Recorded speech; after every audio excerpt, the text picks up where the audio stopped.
Joe Biden himself has admitted he was practically broke when he was winning the primaries.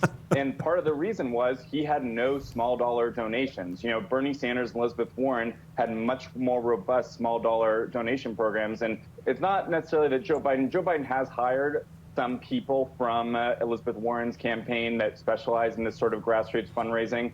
But you are really seeing that Democrats are extremely motivated to oust this president from the White House. Joe Biden himself has admitted he was practically broke. I'll pause that because it was like a short video. So, look, I'm going to story zero this and just make it very quick and short and simple.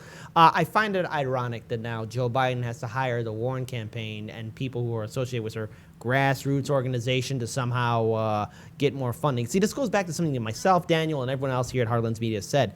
The only reason why Joe Biden was significant throughout any of the primaries was because of super PACs. But let us look back. Let us rewind back the clock just a little bit. Joe Biden only made an impact, in theory, in South Carolina and for Super Tuesdays because no one's taken account of the electoral fraud that happened. In fact, there's a large amount of voter suppression. Same thing that's happening right now in Kentucky and New York. And now he's hiring people from the Warren campaign, and, gee, Warren didn't even make it in the top freaking 3 in any of the other primaries. She was straight up struggling, and you're just going to go for the Warren campaign?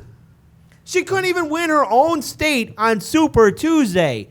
The Biden campaign is desperate, and they're hurting for cash, and they're only doing this now. November is only 4 months away. In what world are they living in? Now, look, I get everyone's scared of Trump. I get it. But here's the thing. If you are not running a true well-oiled machine for a campaign, running up against somebody like Trump, you're running into epic disaster. That's what you're dealing with. And they find it so pathetic right now that they're trying to hire people from the Warren campaign, and they couldn't even help her get votes. By the way, I want to point out on top of this that it's another slap in the face of the Bernie Sanders staff, because we know that Biden has hired people from literally everyone else except Bernie Sanders. And even Bernie Sanders, the guy, they want that list, they want that list, they want that list. Why? Because Bernie Sanders is the best grassroots support of any campaign for presidency. And they're still like, nah, we don't need the guy that actually won and did it. We're going to do it 4 months before the election starts with the person who came in third in her own state. That's the people we're getting grassroots funding from. Brilliant. Right. Yep. I mean, she came in third next to the two front runners, right? Bernie Sanders and Biden. And why is this even a news story? It's because she came in third because she was the only other name in the race, because she was the only other person that maybe had a shot. And we saw that it wasn't that viable of a shot. Nope.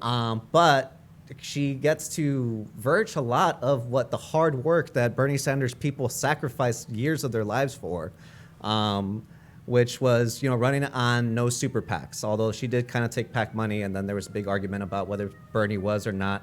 But this goes back to the big argument of what the primary was about. It was whether the small dollar donation model, the brand new Congress, Justice Democrats, and the Bernie Sanders campaign purported to support in order to get money out of politics would succeed, or whether the entrenched corporate PAC kind of money that Nancy Pelosi, Chuck Schumer, Joe Biden, and Michael Bloomberg, who I do think ended up getting his money's worth by avoiding a wealth tax. Since Elizabeth Warren's no longer talking about that, I think maybe she'd get progressives a little bit more excited to be a VP choice if she still talked about progressive issues like that differentiated her from Joe Biden, like a wealth tax, but she doesn't.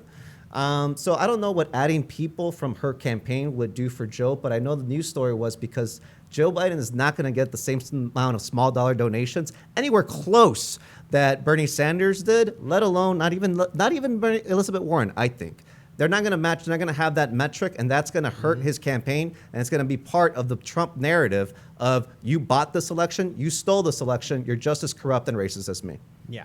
And again, the whole thing is that Warren, she kept on compromising her message, flip-flopping, and altogether, she just really had no plan, even though she's the person who claimed that she had a plan for everything. And at the end of the day, whether or not she gets the Joe Biden VP spot or not, it's not really going to matter. What's going to matter is how Joe Biden handles himself for those 3 debates that are going to happen in September and those 2 in October. So we'll see what happens. But if Joe Biden can't convince progressives and independents to support him, good luck in the general election, because it's going to be a nightmare. Just like everything Joe Biden has done, day late, $1 short. I got to get the Hispanics, like, right before the primary. Right hey, I before. got to get all the young people. Like, actually, no, I don't need them. Fuck them. Yeah, yeah. So again, this is Joe Biden, and you know, hey, Sal, I'm going to say this again. I'm voting third party, so Biden, vote blue, and fuck you.